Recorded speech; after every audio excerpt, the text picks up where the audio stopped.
Sancho to score. No mistakes this time.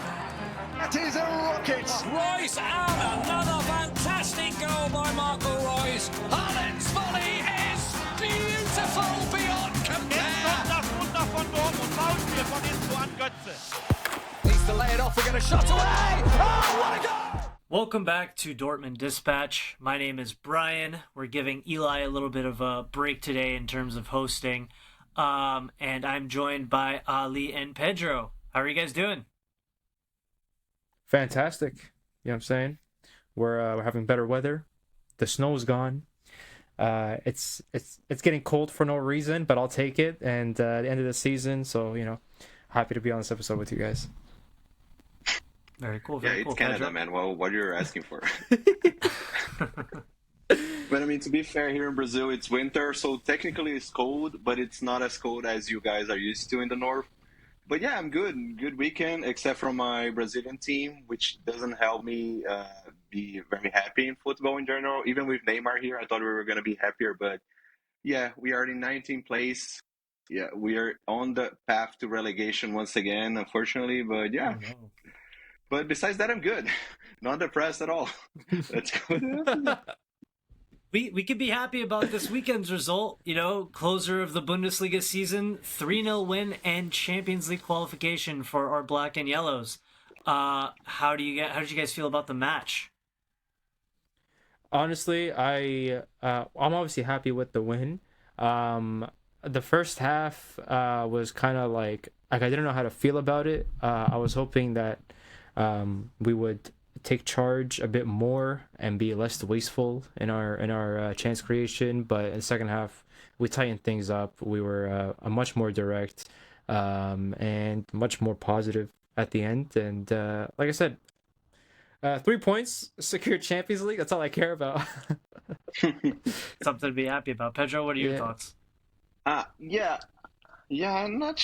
It's not that I'm not sure. Like, it was amazing how things played out. Like the first half, it started so well that it doesn't even seem like a Borussia Dortmund match. You know what I mean? Like 3 minutes in, we already scored a goal from a silly penalty from Holstein Kiel, and then a guy got sent out as well right after. So I was like, oh, this is the perfect start. Nothing can go wrong, right? But no, Borussia Dortmund always finds a way to make things a little more entertaining. But yeah, I think the first half was pretty good. I think we controlled the match for the most part pretty well. But at the same time, we lost a little bit control by the end of it, and then we allowed the Kiel to have some space to get a few chances. We had a beautiful save from Kobo right by the end of the first half, and then second half, that goal from Sabitzer really cleared the air, helped us relax a little bit more. And then Matcha just closed it out, and so I knew we were in the Champions League. But as usual, Borussia Dortmund, more complicated than it should have been. For sure. I mean, I think my take is going to be a little bit more optimistic because I think that, yes, maybe there was a little bit of a lull in that first half, but overall, in the overarching performance, I think was a very professional one. And what I like about the result and I guess the performance is the fact that we kind of took, the whole like Champions League qualification kind of into our own hands. It wasn't like we're going to wait and see what happens with Freiburg and Frankfurt. We're just going to do it ourselves. And I loved that because yes, the result, I think it was a 3-1 win for Frankfurt, obviously helped us very much. But with the 3-0, we kind of put ourselves in a position that no matter what happened in that game, we are good. And I think that's important. I think that's an important step in terms of growth for this club. It was something that we were talking about a lot, like at the fan club, because I was watching with the guys at the Brooklyn Burgerson fan club, my fan club, this weekend because it's always great. Like whenever I get a chance to watch with them and stuff, and obviously I wanted to go out for the closer. But we were talking about it, and it's like a year ago, maybe Dortmund don't win this game. Maybe they don't put in that sort of like cohesive professional performance to close it out. I mean, you had, like you guys said, you had your usual wobbles. It wasn't a perfect performance by any means, but they came out, they knew what the task was, and they stuck to it. And I think that's definitely something that has to do to some degree with what Niko Kovac has been able to instill in them. And yeah, I mean, I was definitely happy to see that.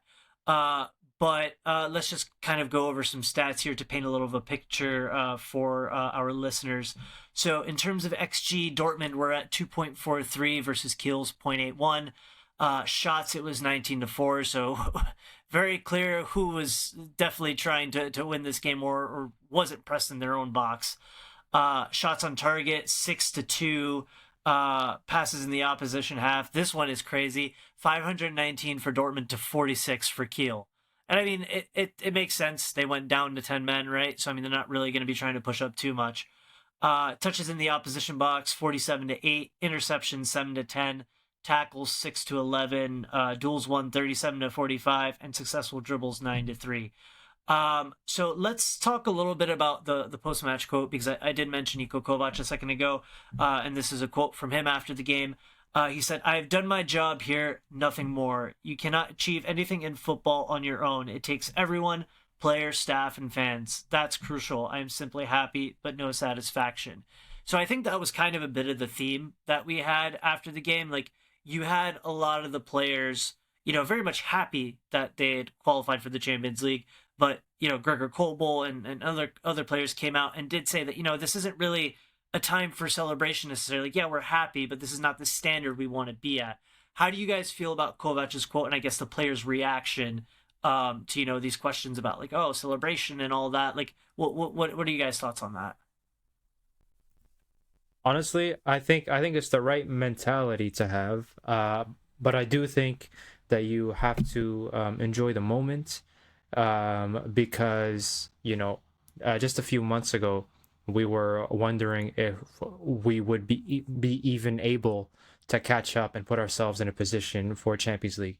So I do think there is an aspect of, all right, let's enjoy the moment for what it is. We're able to come back, and that's great. But at the same time, I do like that some of the players were like, no, like, this is not where we want to be, and that's a good standard to hold yourself to. Because if you can carry that on into the next season, then you'll be able to hopefully achieve more, as long as you're consistent and you go through the motions and things like that. So I understand Kobel and I understand Kovac. I think that there is a middle ground there where you can enjoy the moment and still say we need more.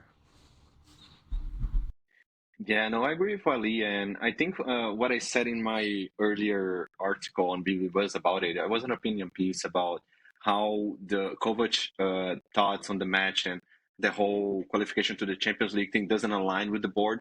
And what I meant with the title is that like there was a quote from Lars Ricken saying that was one of the biggest accomplishments in Borussia Dortmund managing history, something in those lines. I don't have the exact quote here right in front of me, but it No, was it was something in something those like that. I lines. remember that. Yeah. And I thought it was really contrasting because I was really happy with this quote from uh, Kovac. I still have a few doubts about how high our ceiling actually is with him as a manager, going for a new future and aiming for higher goals. But I was really glad that he has that mentality and that he is able to translate that to the team. But at the same time, when you have the board saying things like that, it's not like he's wrong. Like on paper, like it's really big accomplishment to go from 11 and winning the last 5 matches in a row and qualifying for Champions League on the last day. That's amazing. Like on paper, it's an amazing achievement. But what I said on my article is that we should praise that kind of achievement, but we should not glorify it. And I don't think we need to glorify those kind of actions because, as you guys said, that's the bare minimum. Minimum. Like we expect a top four finish at least for Borussia Dortmund every season. And this year was a little bit more of a roller coaster. Eventually worked out in the end, but I mean that's not usually the standard we want to go for. Like fourth place, that's our year. Like okay, we got in fourth. We're Champions League next year. We have more budget for transfers, which is great. But I mean, if you also want to bring those players in the transfer market, besides playing the big best club competition in the planet, you need to showcase that you're going to fight for trophies, not only internationally but locally as well. And we should not stay with that standard that we are okay. We're just playing for fourth place. No. And I love the quote because of that, because he's simply happy because it's a great achievement, but he's not glorifying it. Like it's not like satisfaction. Satisfaction would be if we won the title, or at least gave it a good fight and lost by like a 3 or 2 point margin to Bayern Munich or whoever is the winner. So in that sense, I love the quote. I think I'm still a little bit worried about how the board is aligning and how those quotes, sorry, kind of align with other quotes from one Joaquin Watzka said in the past. And I'm afraid Lars is going to be the same guy, uh, just thinking it's normal to be mediocre. But I really like guys like Kovac in the club trying to just barricade the team from that mentality and go for a more winner perspective. No, I 100% agree. I think that like it's kind of like what you guys are saying, top four is the floor, not the ceiling. And while I also understand where Rickon came from in terms of like, it was the great escape. Like that's definitely more so like what he meant in terms of, saying, oh, this is one of the greatest achievements. But considering what the great achievements at this club are, this definitely, like you said, Pedro, is not something to be glorified. And I very much love that Kovac came out and made that clear as well. I think that is definitely right. Excuse me, it is definitely the right mentality to have. And I wonder if this is a good kind of like wake up for Dortmund to have a coach like Kovac in this position here, because like you guys already mentioned, there is this mentality at the club that top four is the goal sometimes with the things that some of the higher ups say. And we've already seen Kovac come in and kind of get the players into shape and really playing at a higher standard and holding them to a higher standard in terms of their performances, and kind of being like, if you're not going to perform, you're not going to play. Like, he was not afraid to drop Chan when he wasn't performing, and I respect him wholeheartedly for that. I feel like it took like Shaheen and uh, a lot longer to do that when he was in charge earlier this season. So I think maybe perhaps he has that effect on the board. Maybe it's like, well, no, like I will pull you guys up now and say like, hey, no, this is the standard we're going to go for. I know at the end of the day, the coach doesn't have that much say, at the club or whatever, but I just like in his performances, I hope he can bring up that standard and hopefully bring up their expectations. So moving along in this vein, let's talk about not our star and dud of the week, but our star and dud of the season, because we are at the end of the season. So with start of the season, before I ask you guys who you guys think that might be, I'm going to talk a little bit about our listener shouts, because we did get quite a few answers on this. Some of the names we had on the list were Girassi, Ariemi, Svensson, Bensabaini, Schlotterbeck, and Rierson. So all really great names. So I'm curious to see how this lines up with your guys' choices. So Ali, why don't you start? For me, player of the season has been Adeyemi. I think he's been absolutely crucial to winning. He's been crucial to our pressing. We always look the most positive, the most capable, the most exciting with him on. And when he was injured, we did have JG step up for a little bit, but it wasn't the same because that fire didn't last too long. Not to obviously put him down, because he did have a decent first half of the season. But Adeyemi, I love him. He can play on the left, on the right. If you want him to even play as a counter-attacking striker in transition, he can do it too. He's an excellent player, and he showed that this season too.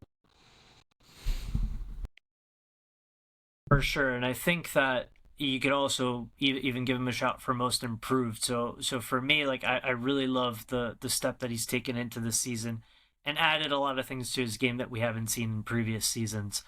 He's definitely been more decisive in front of goal. His decision making has improved. So it's all well and good that we give him his flowers for that. So he's definitely a good shout. Pedro, who is your star of the season? Man, for me, that's easy. When I was watching the Leverkusen match here at home, I was with my family because I believe it was Mother's Day, and everyone was here. We're celebrating and we're watching the match together. And my uncle asked me, who is the best player at Borussia Dortmund right now? And I did not hesitate in saying Nico Schlotterbeck is the best player in the squad, because for me, he's just like a top level defender, a guy who can defend, a guy who can intercept on time, a guy who has the passing skills of a midfielder. He has the long ball, he has a short range pass, he can tackle on time, as I said, he's good in the air, both offensively and defensively. I mean, what does this guy cannot do? Like, he's just amazing. And even if he got injured before the end of the season, for me, he's still our best player. Like he's the most valuable player we have in the squad. I even mentioned to my uncle, if he would be playing Real Madrid or Barcelona, like that's when people would really value him because Dortmund has less media in general, of course. But we know, and who actually watches Dortmund every now and then knows that Nico Schlotterbeck is just an elite defender and can play in any top club in Europe. And for me, he's an easy start of the season, and I think he will continue be until I don't know, Girassi score like 50 goals a season. I think that's when I would change my vote. But for now, I'll stick with Nico. Yeah, putting a really high bar there for Girassi to get your vote. But yeah, no, I mean, listen, with Schlotterbeck, you don't have to look too far back in terms of how people felt when he was injured, right? There were so many cries like on social media that, oh, season's over, that's it. Like our bounce back to like fight for Champions League was over. And people like once he went down, people really thought like, all right, like the best we can probably achieve is hopefully Europa League. And I think that's something that we even talked about on the pod to a degree too. So when you have that sort of reaction and that sort of, I guess, like fear builds up that like once this player's gone, when this sort of linchpin kind of is not available, yeah, like it's clear that he's been immense and will continue to be so. Hopefully he's up for, contention for the armband next season. I think he'd be a great shot for that, as we've mentioned on the pod before as well. But speaking of players that are linchpins and, very much, I think, important to how this squad runs, I think the very easy answer for start of the season is Girassi, obviously, with how many goals he scored.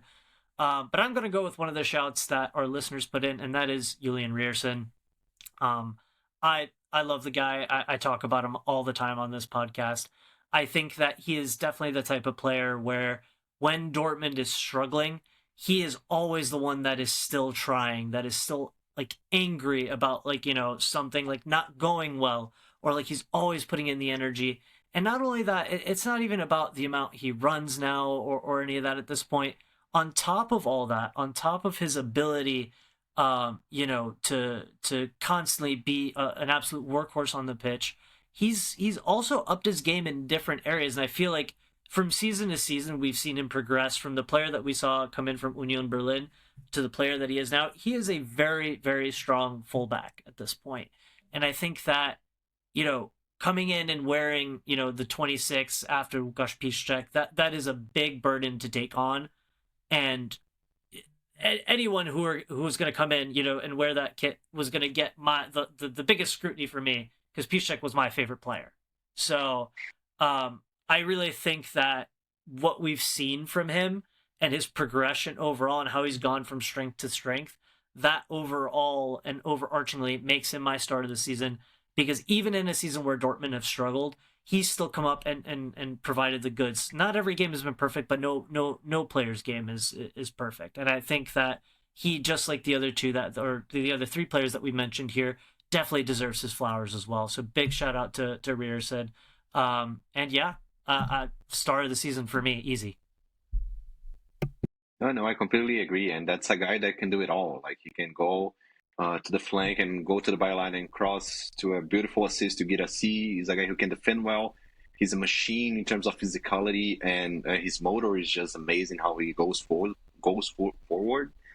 And of course, I had a little bit of criticism of him on my ratings for this match against Kiel. His crossing wasn't perfect in the first half, but in the second half, he was an animal. Like I knew that nothing was going to happen on his sector because he was going to go until the end of the play and he would not allow to be passed by that easily. So that's a great shout. And I think that's amazing that none of us just said Girassi. I think that's the easy answer, but we don't go for easy answers here in this podcast. Well, no, we definitely don't. I was actually going to ask you guys about that, because I remember at the start of the season when we signed him, we were trying to talk about what would a good season be for him, given the price tag, given the expectation, things like that. I remember saying that 20 league goals would be a positive. Like that's something to build off of. First season, new team, new environment. and he's achieved that. But we still do see negativity online saying, hey, maybe our expectations were too high. Maybe we expected to sign, I don't know, like R9 or something.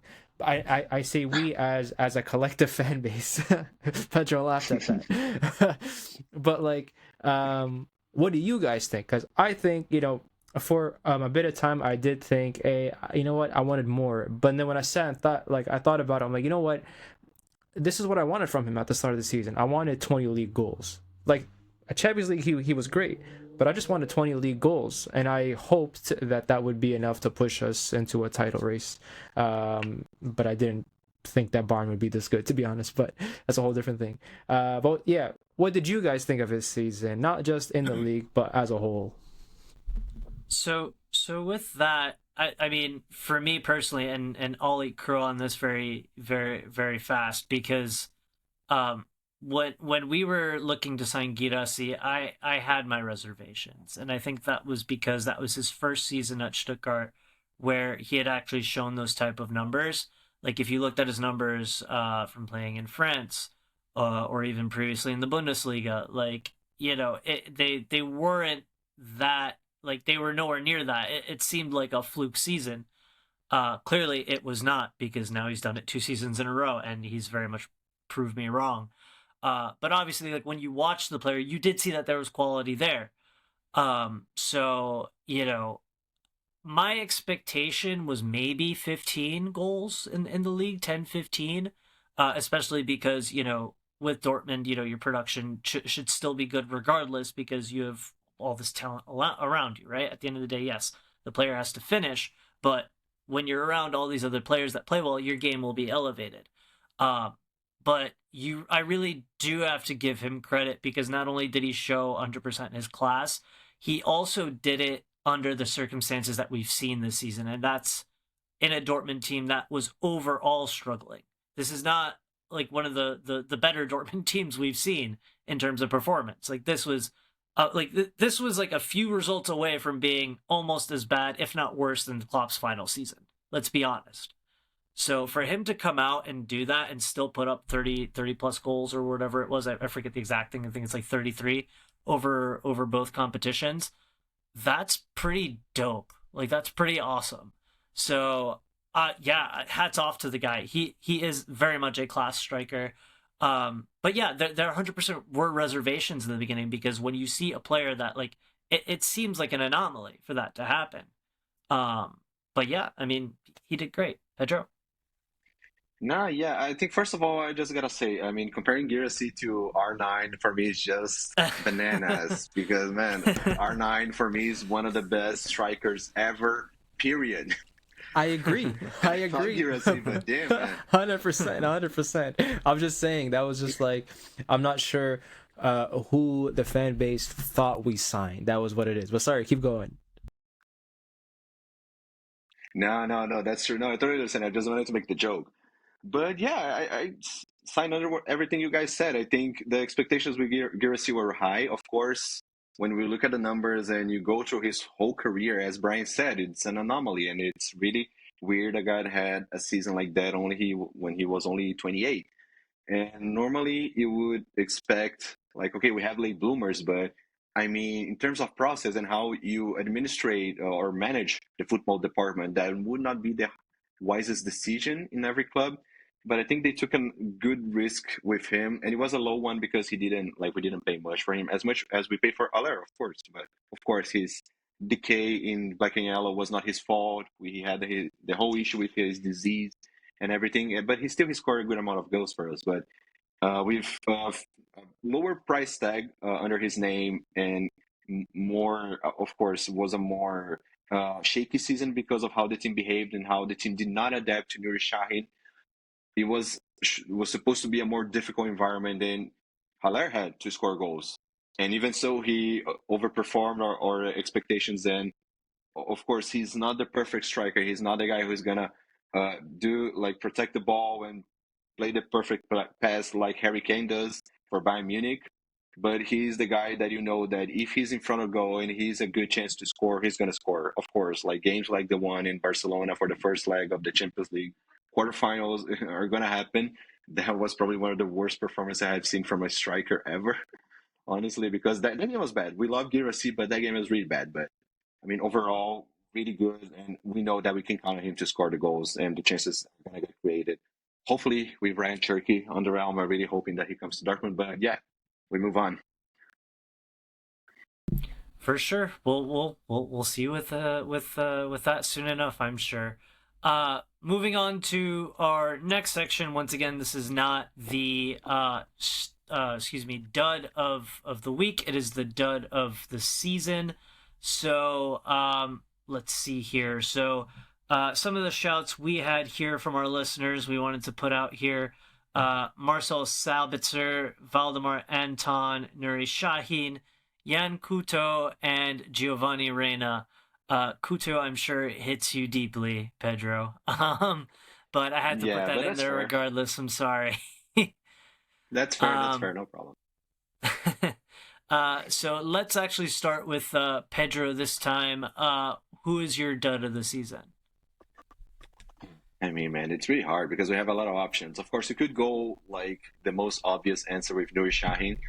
I want to talk a little bit about Couto first because, I mean, I'm just going to ask you guys, just be patient with him because he was signed for playing as a right wing back in the original Nuri Shahin scheme, trying to mirror Bayer Leverkusen's scheme a little bit.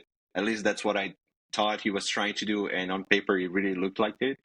And I thought Couto was a perfect, I'm not going to say the perfect Frimpong prototype, but he has some of the characteristics that Frimpong has, and I think he could have thrived if everything worked out. That didn't happen, and you also have to also count that first time playing in Germany, all the cultural change, the language change, first time playing in a big club. He played for Girona, which is not really a big club in Spain.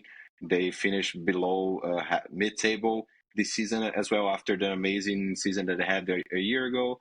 So you have to count that on. So just give patience to Couto. Now we are playing in a back three with right wing back with the wing backs going really deep into the flanks. I think Couto can thrive with one more preseason, more time to adapt. And not saying he's going to take Ryerson's spot, but he can be a good alternative because those crosses that Ryerson missed in the first half against Kiel, I'm sure Couto can deliver that.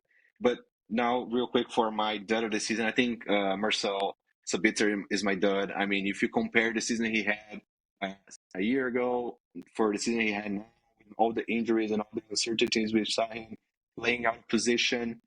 And then even with Kovac was in, he did not play all the matches, and he did not was not the first choice. Honestly, I think he should be a good option for shipping this season. I think his age, his contract, I'm not really sure if it's worth, because I think we're going to keep a few of those contracts.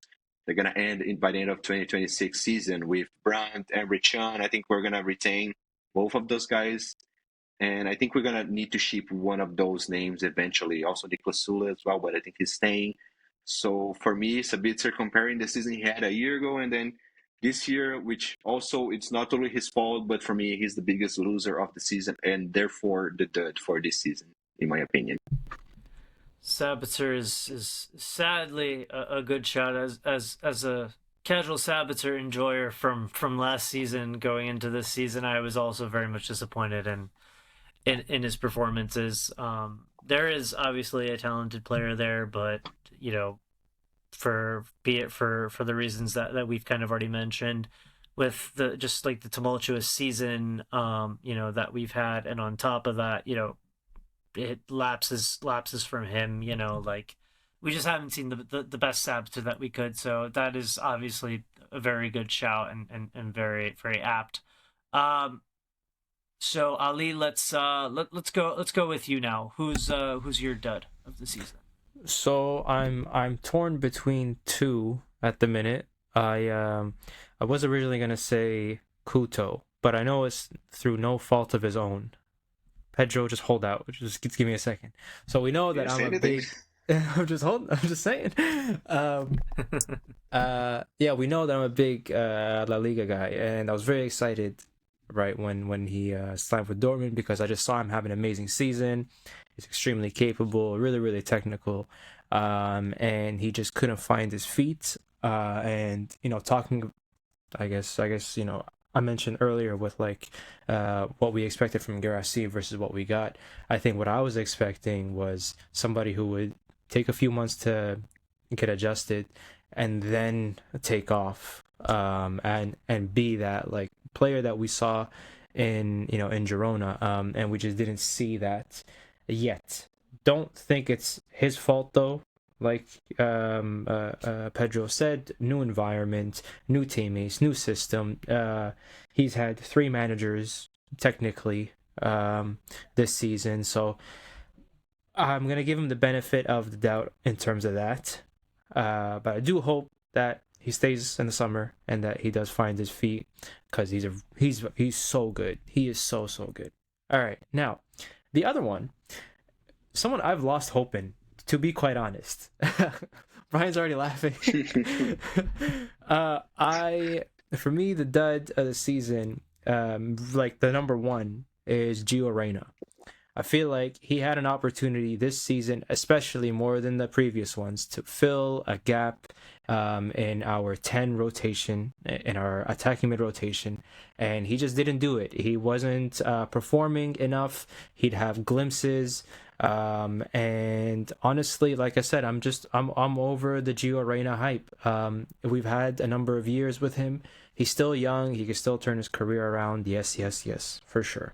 But this season, I was hoping this would be like the renaissance of his career, and that this would take off, but it wasn't. And it does go back to expectations. Just to throw some stats at you guys, not to be an Eli. He's played 16 matches in the Bundesliga. He's had 3 of those being starts, 2 goals, 0 assists, and about 300 minutes played. That's not someone who the coaches clearly trust. 300 minutes is barely anything, to be quite honest. And I don't know, like I wish him the best, but if we sell him this summer, I'm not phased. Like, he didn't do enough. What about you, Brian? Oh no, we are selling him for sure. Yeah. We tried in the last game against Kiel. There you He's go. leaving. Of course, it'd be the Canadian guy trashing out the American dude, but yeah. And you know what? The one American in this call doesn't even feel any type of way about it. No 2 ways about it, man. You're on the nose with that. Yeah. Before I get into my dud, which I will make no secrets of, it is also Gio Reyna. I do want to make a couple comments on Couto, just because you guys went into depth about it. I 100% agree. I think that this is a player that, not only obviously I do think there is talent there. I think he adds a different profile to the type of player we have at fullback or wingback, however we'll end up playing him. And I think it's important to have those different profiles just so you can adapt to games differently. So I do think that at this point it is smart for Dortmund to give him another chance next season to see how he can do there. I think under less turbulent stewardship next season, I think he can improve and be much better, as I think most players can in this squad. But yeah, Gio Reyna, it is sad for me to say this, but yeah, 100% my dud of the season as well. He is a player that came through the academy that we expected more of, and kind of like what you guys already said, this was the season where he could have established himself a little bit more. You had a struggling Julian Brandt that didn't know like where his teammates were on the pitch for certain games, and it's something that we talked about specifically with Brandt and Gio that kind of sticks out to me. We basically said that when Brandt is on the pitch, he can sometimes pass the ball to the opposition and kind of be a net negative when it comes to that decision making. With Gio, the only positive that we could come up with was that at least he didn't make those like stupid passes or whatever, and he was just kind of that net neutral on the pitch. And I think when I think of my number 10 for my club, I definitely don't want to hear the word neutral, because you want this to be the orchestrator on the pitch, the one that's finding your attackers, that's in the attack themselves, that's scoring the goals and providing the assists. You don't want a neutral number 10. And I think that is definitely what Gio Reyna has been. And it is sad, once again, because this is a player that does have potential, that has shown that he can be a good player.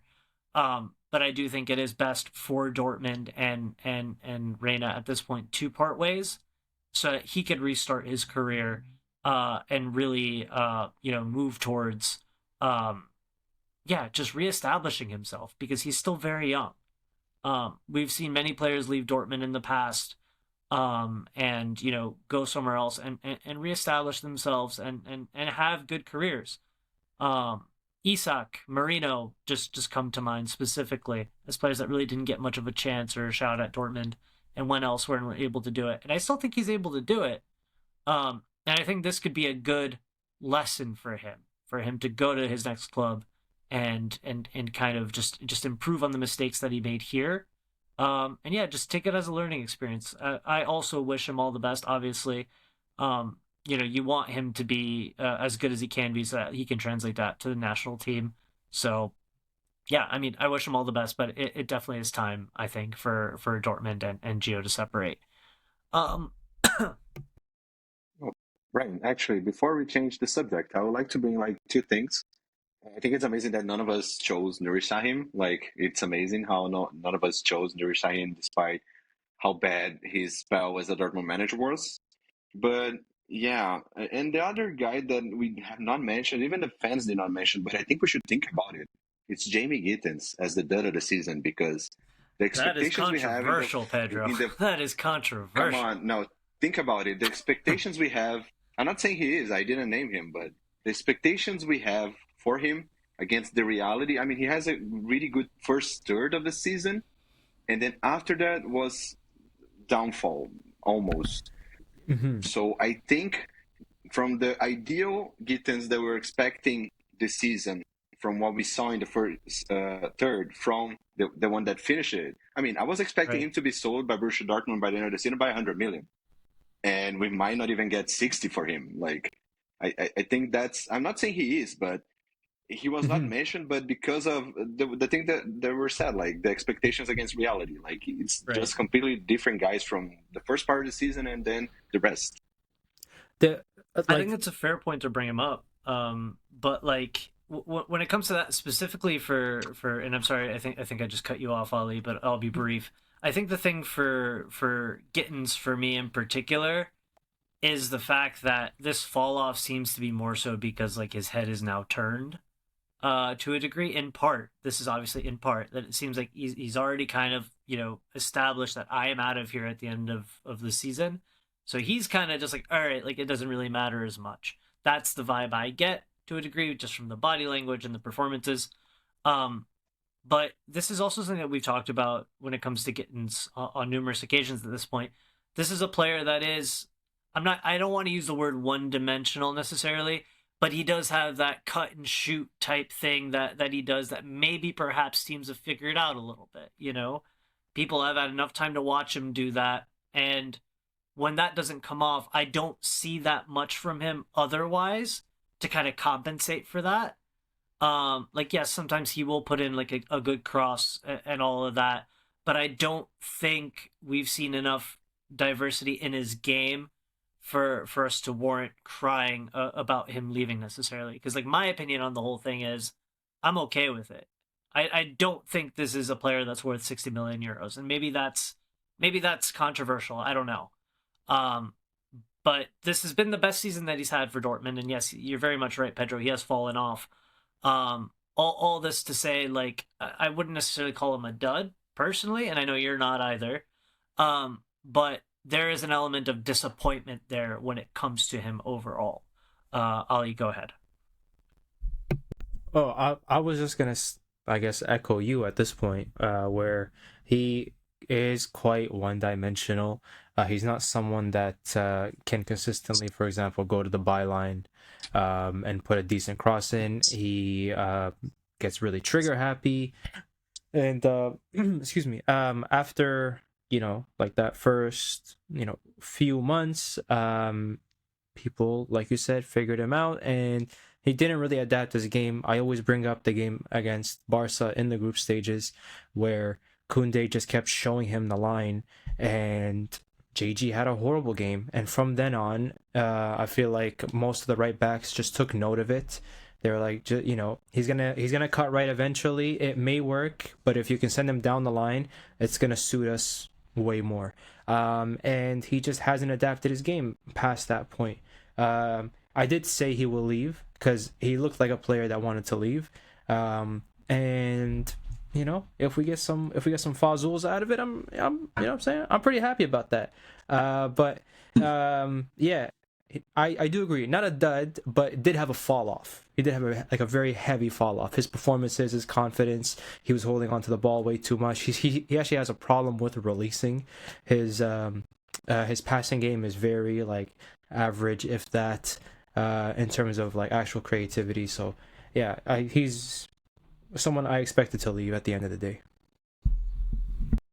The Getting Sands are gonna flame us, but sometimes the truth is a hard pill to swallow. Yeah, and come on, I love Gittins. It's just like it's like the expectation I had for him in the first few matches of the season. I mean, that Frankfurt opener, like it was an amazing match from Gittins, and I thought from that point on I have seen performances to the same level.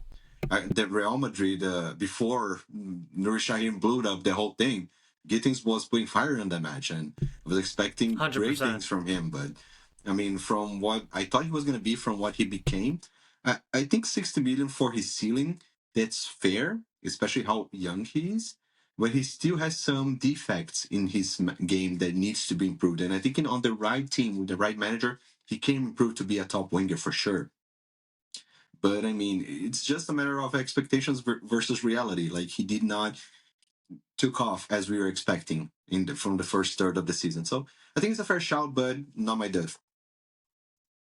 Yeah, I mean, and let's be clear. Like, this is not us saying this is not a talented player. This is a talented player, but at the end of the day, there is an element of disappointment that I think it's totally valid to voice when it comes to Gittins. But moving on to our next section, we're gonna talk a little bit about other news now. So Maxi Bayer, according to reports and I believe the press conferences that we've had from Kovac. Will be sidelined until training in June. So we're not really going to see much of him. I mean, not that we have any games in between now and the Club World Cup. But yeah, just noting that he is going to be sidelined, and we might not see too much of him in the beginning of the competition as Dortmund tried to ease him back into play. Next thing, big and great news. Daniel Svensson officially signs permanently until 2029. I was elated when I heard this. I don't know about you guys. I assume you guys were happy too, because I feel like we're all pretty big fans of Svensson on here. But I'll let you guys speak for that. I was super happy. What do you guys think? Oh, I was very, very happy. He's been quality since he's arrived. In the first few cameos, pardon me, you could see what he could add to the team, and it's been nothing but positive since then. He is so he's just excellent with the ball. He's excellent against the ball.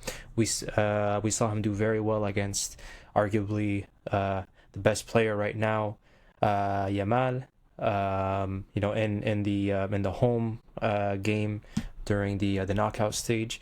So yeah, I think we got like the steal of the year, to be honest, with that player, because he's so good, and if we need him, I'm sure he could play midfield. I have talked about it before. I'd love to see that sometime this summer.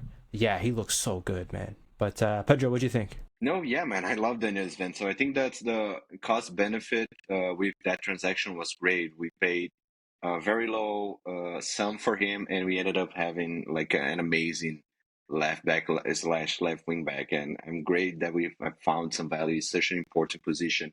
We were talking like before the season that we needed some depth in that position, and we are not sure Ben Sebaini was gonna be up to par. Of course, Ben Sebaini bounced back from his debut season in black and yellow, but I was not expected to see this random guy from Sweden playing in a Danish team, just coming up to Dortmund and just balling out, just with assists, playing hard defensively, even though he doesn't have the natural physical attributes or traits of a left back. I mean, compare him to Ben Sebaini physically, that's a big contrast. But I love that he worked out, and I'm glad that we could retain him to a low cost because we're gonna need those resources some other places, especially in the midfield, in my opinion, for the transfer market. 100%. And he is a bit of a mini Rearson when it comes to his work rate and all that, and I'm obviously gonna love that. Like coupled with his ability, like his technical ability, everything else that he's shown on the pitch, I think it's been fantastic. And yeah, just overall wonderful package of a player. And yeah, I think to your guys' point, he definitely can play midfield. It was the season before his move, I believe it was. He played actually the majority of that season for Nordsjælland in midfield, actually. So he went from playing at left back to the midfield, and then in his last season before, or last half season, I guess I should say, he played at left back again. So very much a player that is very versatile and will be super useful to Dortmund going forward. All right, moving on to the next bit of news. So Sky Sport apparently via Patrick Berger indicate that Cologne want to re-sign Sally Oschan with their coming up back into the Bundesliga. Big shout out to Cologne, by the way. You guys getting promoted and winning the 2 Bundesliga title. It'd be good to see you guys back in the Bundesliga. What do you guys think about that move for Oschan?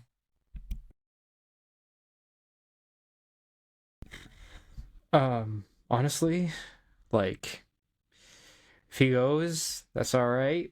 As long as there is a plan to bring in certain profiles into the midfield, because we've been crying about it all season. I thought at the start of the season that like the wings would be an issue. I did not expect our midfield to be this bad. So if Salios-chan goes, it's not a problem because it's not like, and I say this with the utmost respect and care, it's not like he adds something that we don't already have. We're not losing much with him in terms of like technical ability. So if he goes, yeah, cool, no problem. But like I said, as long as we already have the profiles that we want laid out, which I hope they do, then yeah, it's cool. Otherwise, if he stays, does he add much more than what we already have? That's a whole different conversation. But yeah, if he goes, he goes. That's not a problem for me. Yeah, I'm gonna be brief about my thoughts about Ocean. Just ship him. I mean, please. If they need, I'll personally travel to Dortmund just to drive Ocean to Cologne. I even deliver him to Cologne with a small like gift thing on his head, like because man, he's for me. Like I don't want to be too harsh on him, but for me, he's the definition of mediocre player. He's not. He's okay in much of the stuff, but he doesn't excel in anything. So he's really not a player up to par in Dortmund. I thought he was really gonna show me something from his first match against, I think it was against Cologne actually. I think it was his first match against Dortmund where he had a great match, but I'm not sure it was against Cologne. But I had this memory of him being great. I was like, okay, we have a nice option for 6 to fight against every chance for the spot, but I mean, it was not even close, and he couldn't maintain himself in the team. He was loaned to Wolfsburg just to come back because we didn't have any options. It's not like he was thriving there, so we brought him back. He was just a depth option if anything were to happen to our first options in the area. So not really gonna miss him, but I wish him all the luck. I think he's gonna be good to come back to a club he already knows and to a club who already likes him. He already have a good spell there. So I think just wish him all the luck, and if he needs that drive, I can drive you to Cologne if you need me to, Salios Chen. For Dortmund, you have a driver for us, Chen. Yeah, I mean, just yeah, it's. I feel like I expected a little bit more from him. He definitely had like a pretty decent start that gave me hope. That he'd kind of like kick on and kind of be that sort of midfield destroyer the way he was for Cologne. But yeah, it hasn't worked out that way. Moving on, according to Bild, we're being linked with FC Copenhagen's Rodrigo Huescas.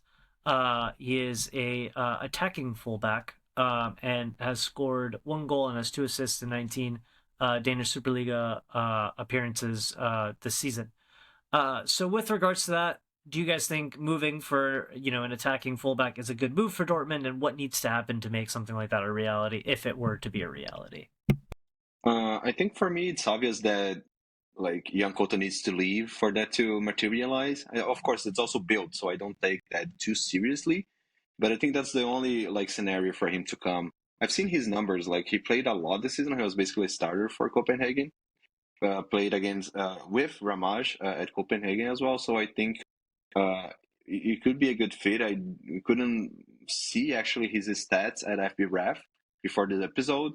I might dig a little deeper into his stats and how he plays and what he can contribute to the team. But I mean, I think that's the only scenario for him to come to Koto to leave. And I think we have priorities in other positions before attacking the right wing back role. So I think that won't happen, but that's something to keep an eye on for sure.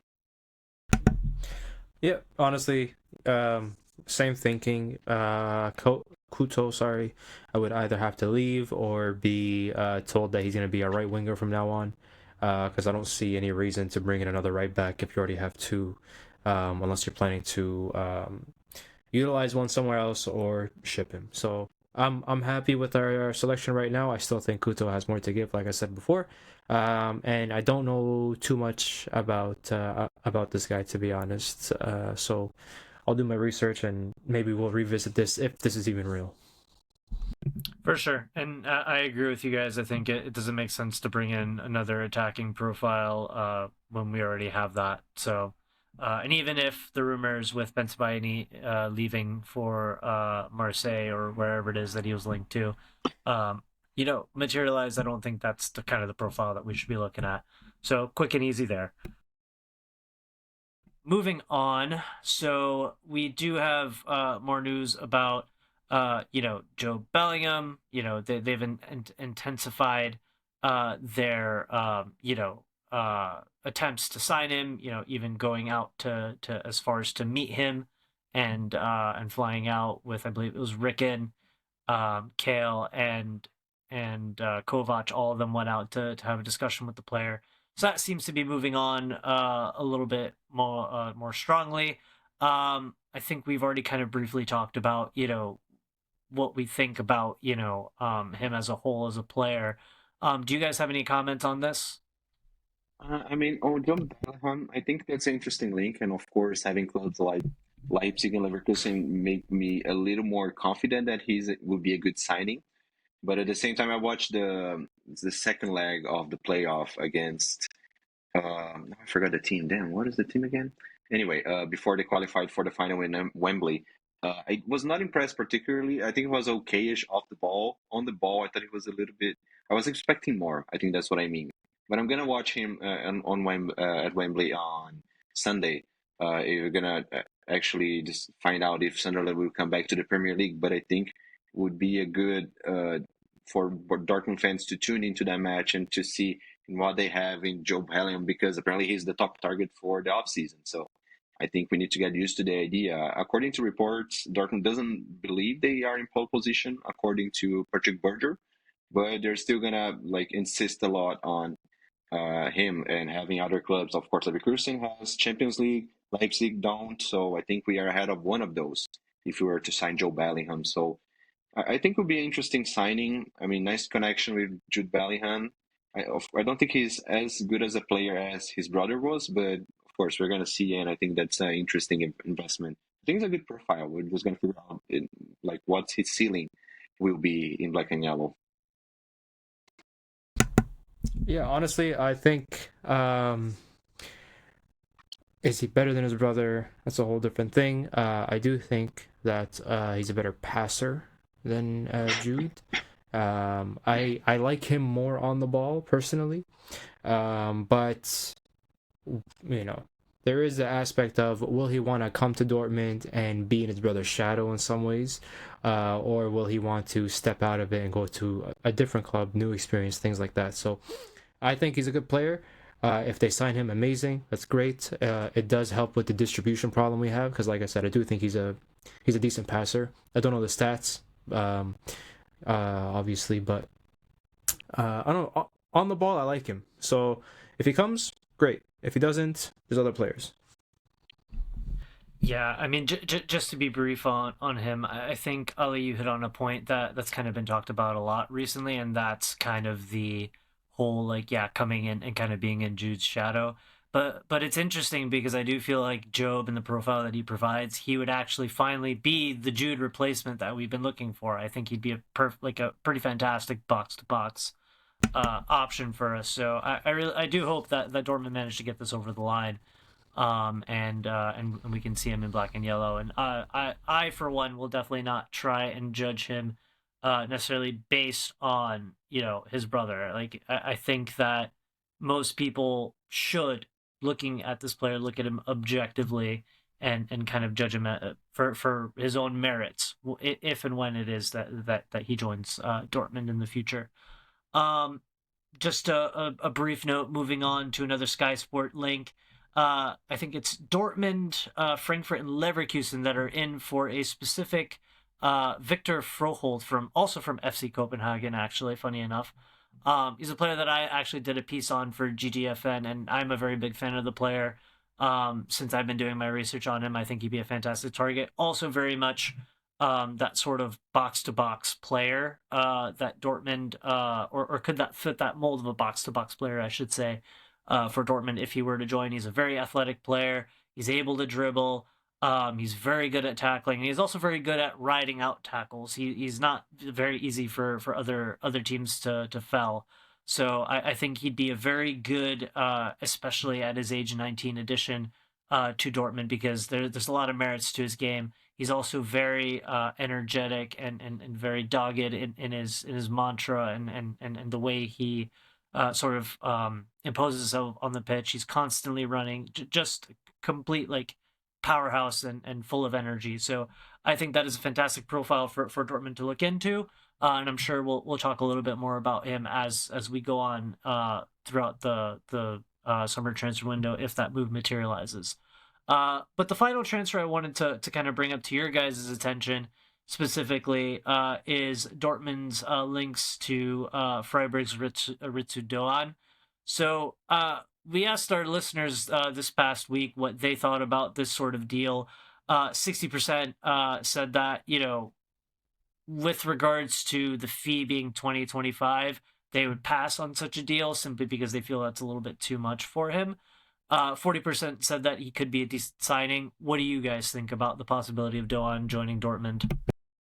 No, yeah, man. I really like Ritsudan as a player. I think he's really disciplined, and I think he would fit the mold of kind of playing the same role that Brad is playing right now as a second midfielder next to Serhu Girassi, who could also play in center areas, who could also play as a right wing back, in which that versatility raises my interest on him. I just think that he will be the option if we don't manage to sign Ryan Cherky, which I think still a serious target for Borussia Dortmund. And as I said before in the pod, we should tie him because he's really good and he's only 21. So I think it's just a backup plan if it doesn't work with Cherky. But I really like Doan in general. I'm not sure I think he would be a nice player. I don't think he raises our ceiling as much, but I think he's a really good addition in terms of depth and what he can show for Dortmund. But I really love just to rejuvenize the squad, as you said, Froholt, Joe Bellingham, we have Cherky. Just if I could take Sabitzer, Özcan, and Reina out and put those three in Dortmund, I'll be completely happy with the transfer window and maybe another center back, another backup option to Girassi. Wow, yeah, we did business. But I think it's an interesting target to be looking at, but he doesn't raise our ceiling as much as I think he could be. I think if we don't sign the main targets, and we do want to bolster up our attacking options, pardon me, I think he would be a good addition. I don't think, like you said, he adds something that we're missing. We do have a lot of young players who are just as creative, who are just as direct, and if he comes, cool. I'd like to see what their plans are for him. But if he doesn't, I'm all right with that because we have a guy in Duranville, which hopefully he could stay fit this coming season, because I think that's a player that I'd rather give the minutes to rather than having someone from the outside come in take those minutes away from our young talent. Yeah, I mean, yeah, it's a tricky one here because I'm kind of on the fence because yes, he had 10 goals, 7 assists this season, and there's that tactical flexibility. But then there are the points that Ali, for example, you mentioned taking away minutes from the players that we already have. But then also what comes to mind for me, and once again, maybe I should have learned my lesson, perhaps with Girassi, thinking maybe, oh, one season wonder, possibly or not. Um, this is a player that I don't believe, and I'm happy to be fact checked on this.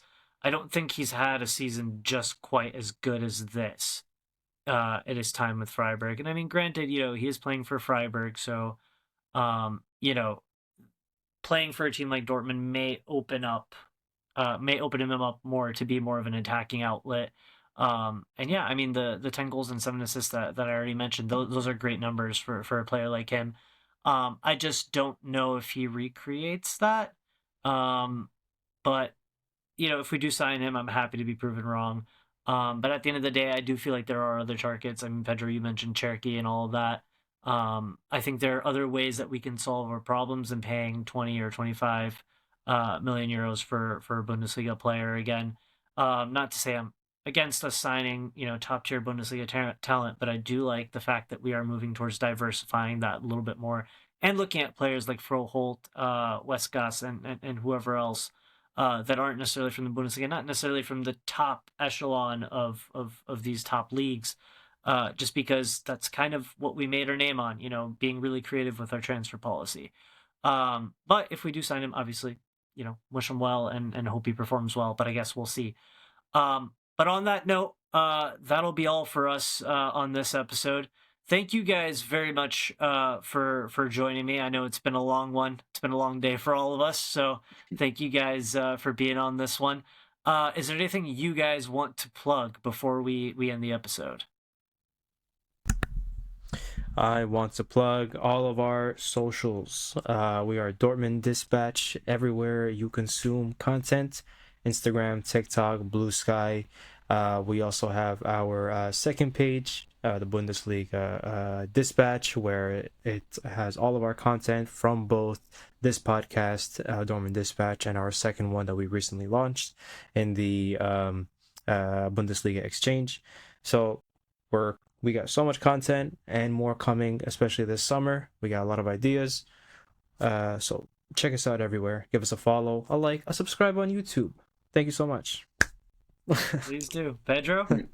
No, I think it's the same as Ali said. Just follow us in our social media. Don't forget Bundesliga Dispatch. And I think just all these projects that we're putting up, it's so much effort. So we would really appreciate just a follow or a like. That would help a lot with the algorithm. So if you can just enjoy and your like and subscribe. And thank you for staying with us up until this point.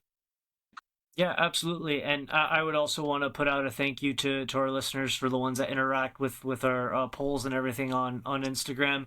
We really love to see your opinion, so please keep that coming, and we will continue to make that part of our episodes.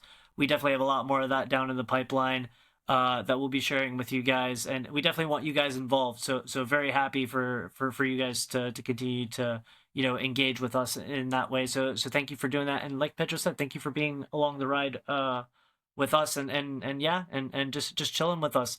So thank you so much once again for listening to this episode, and we'll see you on the next one. Have a good one, guys.